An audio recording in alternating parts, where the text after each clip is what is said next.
Hey guys, we're well today. So today's video, World Rugby have just announced the awards for 2022, and I'm gonna give you guys my kind of a straight reaction from what I've just watched and kind of what I think about it overall. I'll be really judging the three awards that I believe are the ones that I kind of take notice the most on, which is the the World Rugby Men's Breakthrough Player of the Year, the World Rugby Men's 15 of the year essentially, and of course the Men's Rugby Player of the Year. Obviously, notable mentions obviously towards the other awards that were given. Really agree with most of the awards that were given out. So yeah, really congrats towards everyone else as well. But yeah, these are the three awards really trying to kind of give you guys my opinion on. But before I do, guys, definitely like this video, guys. Would greatly appreciate that, and definitely subscribe to the channel if you haven't already. But of course, with the first one, of course, with the Breakthrough Player of the Year, it was Angie Capuzzo, of course, who did win the Breakthrough Player of the Year. In my opinion, I think totally deserved. Obviously, he was. It was tough competition in terms of who had to face, in terms of Harry Onder, of course, for England, as well as Dan Sheehan, I believe, for Ireland, and I think it was Mac Hansen, if I'm not mistaken, of course for Ireland as well, and he's a good year as well. But I believe overall Capuzzo is probably the right choice in my opinion. Italy have had a great year. Obviously beating Wales from the Six Nations. Obviously, he was very he was kind of crucial towards that try happening at the end. Obviously, kind of dashing around the right wing and obviously passing that ball towards Pavoloni, if I'm not mistaken. But then, yeah, no, obviously wins against Samoa as well as the Wallabies. In fact, in the Autumn Nations, I think really kind of secures himself this award, and he's been brilliant at 15 for the Italians, and obviously he's been brilliant for Toulon as well this year, who he did sign for. So I know he's had a great year overall. So I definitely agree with this award. I'm not sure about you guys, but let me know in the comments what you guys think about this, because I think he's really the standout player, I think, in terms of the Breakthrough Player of the Year. But if I could give an audible mention of who I would have, if I wasn't to go with him and just say if I had to choose someone else who I would give it to, I'd probably go with, I'd say, Mac Hansen. I actually thought he had a great year for Ireland overall, and I think he really stepped up, I think. And obviously his story is a great one, obviously going from the Brumbies from Australia, obviously kind of taking his talent essentially towards Ireland, and it's just been sensational really for them. So yeah, he's definitely one I'd say out of the other three really who I had kind of my eye on in terms of maybe eyeing this award as well. But of course, Angie Capuzzo obviously fully deserved, and yeah, happy for him, of course. Anyway, we'll move on now towards the second one I want to talk about, which is the World 15 Team of the Year, which is really exciting actually to talk about, and really interesting to see who they actually went with. So first, we'll go with the forwards, because we'll go with forwards and backs, but here are the forwards that they did select. So of course, they have gone with the likes of Ellis Genge at number 1, as well as Malcolm Marks number 2, and they've gone with the likes of Tad Furlong with number 3. Overall, I think in terms of that front row, I think it's probably the best. I think that's probably what I've gone with, in my opinion. I mean, Ellis Genge, again, I don't think there really was a standout, I'd say, loose head prop, in my opinion. I mean, you could have given to maybe like someone like Porter, maybe for Ireland, or maybe even, even like James Slippers had a good year for the Wallabies. I'm trying to think of anyone else who's had a good year. I mean, gosh, is there someone else I'm forgetting? I mean, I am probably forgetting one person, which is bad for me. I mean, you could say maybe Ethan Groot, but I wouldn't really give it to him. I think Ellis Genge is the deserved winner in that category. I think he's had a good year. So yeah, I think he's probably deserved there. Malcolm Marks, there's no doubt about that. He's definitely the best hooker in the world, so he's straight up going to be in this team. No question about that. He's had a great year, obviously, for the Box. So yeah, fully deserved in that sense. And the same obviously goes for Furlong, who's been instrumental really for the Irish throughout this year. So yeah, no. Overall, agree with that front row. For the locks, of course, they have on the likes of Tag Byrne as well as Sam Whitelock. Tag Byrne, again, he was probably the standout lock, I'd say, for this year. So he's 100% in my team, no matter what. He's had a brilliant year for Ireland, and probably one of the most instrumental players, I'd say, for them. He does so much of the hard work, really, for this Irish team, and he wins so many turnovers for them, which is really important. And he's just, he's only broke in, by the way, guys, into this Irish team. I think it was like, what, 2 years ago now? So it's a really, it's been a very short journey in terms of like his rugby career, really, in terms of the Irish team and national team. So really impressed by him and what he's done and been able to achieve. So yeah, he definitely deserves to be in my opinion. I mean, Whitelock is obviously just solid throughout, and obviously was a major factor in obviously why the All Blacks obviously won the rugby championship at the end of the day, because it's kind of his experience ran through, of course. And yeah, he's brilliant overall. I mean, look, I'm not going to say Whitelock is definitely a guarantee, because again, you could probably name a few notable names, maybe ahead, maybe not ahead of him, but along with him, I'd say. With maybe Evan Etzwith for the Box, he's had a good year. for them. You can say even like who else? I mean, I really wouldn't say Itoje. I don't think Itoje is as impressive of a year. I mean, even Cameron Walkie, I'd say. Cameron Walkie's really impressed me, I'd say, for France. He's definitely one who stepped up this year, in my opinion. Is there anyone else on the top of my head I can think of? No, not gonna say you. Nah. I mean, yeah, I think that's kind of it, really. I think it's only really Cameron Walker, in my opinion, who maybe could have got that. But yeah, overall, I do agree with Whitelock and Tag Burn. Of course, then for the last, obviously, bit of this kind of four-pack that they've chosen, they have gone with like Pablo Montero number 6, as well as Josh Van der Voort number 7, and they finished it off Gregory Outret at number 8. So it's a very interesting selection there, in my opinion. With Gregory Outret, I mean, he was arguably one of the best players, I'd say, within the Six Nations. But at the same time, I kind of do believe I'm not saying he dropped off, but in terms of form, he wasn't the same player really within that Six Nations, because he was arguably the best player for that Six Nations. So I can understand why he's in this squad. But I mean, for Artis, if he had not to be here, it is kind of surprising, in my opinion, because he's had a brilliant year for the All Blacks. And I mean, look, the All Blacks haven't had the best of years. We can all kind of agree in that. I mean, even though they did win the Rugby Championship and obviously ended the, I guess, season kind of high, obviously following that draw, but they did obviously win win 2 of their games, obviously draw the last one against England. But yeah, I mean, the All Blacks have had a better end of the year essentially. But in terms of the starts, of course, I mean, Sevilla's been the standout player for the All Blacks, so I think he should be in this squad. But let me know in the comments if you guys agree on that or not. Let me know. I mean, obviously, Pablo Montero, I think, fully deserves to be in the squad. I think Argentina have had a great year, and he's been obviously very instrumental towards that.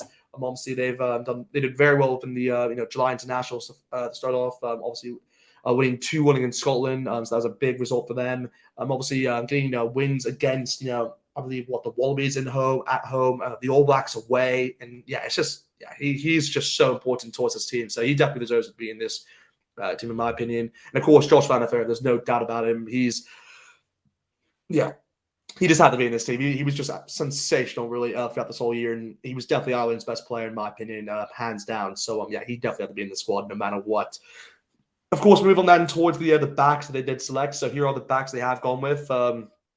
Yeah, it's interesting to see who they've gone with. I think it kind of expected in terms of the 9-10 combination, of course, as they were 2 of the nominees be kind of selected for World Player of the Year, which was Antoine Dupont, of course, and Johnny Sexton. So, yeah, definitely deserved, in my opinion. I think Dupont, of course, had another brilliant season for France, obviously kind of helping France and captaining them actually towards that Six Nations. So, yeah, he was very impressive, obviously, on that front. And then, obviously, Johnny Sexton has been brilliant, really, for the Irish, obviously, really leading them, I'd say, particularly in that tour against the All Blacks in New Zealand. That's really what kind of stood out, in my opinion, in terms of his leadership skills. Yeah, he was just sensational in that kind of series. So, yeah, really have to give him props. And, yeah, he definitely deserves to be in here for sure. I mean, he's like, 30? He's old. I'm not saying that in a bad way, guys, but he's a really experienced player. I think he's like, 30? He's not 37. Is he 37? I have to maybe check a look at this, guys. I mean, I could be wrong on this, but 37 was the number I had on the top of my head here. But I believe he is 37. Let me quickly check. Yeah, he's 37. He turned 37 in July. So yeah, it's just sensational how long he's been playing rugby. But he's a heck of a player, and obviously his quality shows throughout all these years. But of course, for the second combination, I love to see this, of course, as a Bok fan. Damien Delande, number 12, and Lacan Yuam. Just outstanding, really. I mean, both of them have been definitely the best pair, I'd say, within World Rugby for a long time, actually. And these two, of course, to be awarded for this year, it's just kind of gives them props in that sense. So happy, obviously, on that front. I mean, particularly with Kanye Wams has had a sensational year, in my opinion. Obviously, another player who's nominated for World Player of the Year as well. Just an outstanding year for both of them, and yeah, I really do believe that those are the main two, in my opinion. Of course, for the wingers as well as the fullback, we do the likes of Marika Corbetty from Australia, of course, number 11 spot. Will Jordan, number 14. And of course, finish it off Freddie Stewart, number 15. So, yeah, really interesting selection here. I think Corbetty, 100% deserved, in my opinion. I think he's been sensational for the Wallabies and definitely the standout player if you're going to select one of the Wallabies in this team. So that's definitely who I'd go with. And he had a really good season, I'd say. For the it's just slipping out of my head now. I mean, he was I'm not going to say he was a right, but he was a right, kind of average, to say the least, for the Rebels. But he took it up so much when he was playing for the Wallabies. I mean, throughout the year, he was just incredible. I mean, against England and the Giants and Nationals, he was just unstoppable. And then obviously throughout the All Nations, obviously the Wallabies, by the way, guys, they did have the most games in total, and they did pretty well actually in a lot of them. I mean, obviously, I know they lost a few, but that's kind of expected. You're not going to win every single game. But yeah, he was really impressive. So definitely have to give it to him. And then, of course, for Will Jordan, of course, I don't know why, guys. I don't know why I'm about to say this, but I don't think Will Jordan. I mean, it's one of those where it's really between Will Jordan and Freddie Stewart, where I think you have to take one of them out. And the reason why I'm saying this is because I think there's one guy here who I'm so shocked isn't even in this like world kind of team of the year, really the dream team, and it's Buffelli. I mean, Ilamalo Buffelli has been sensational for the Pumas. And I truly mean that, guys. He has been sensational for them, and has been definitely the key part that kind of makes that Argentina side tick.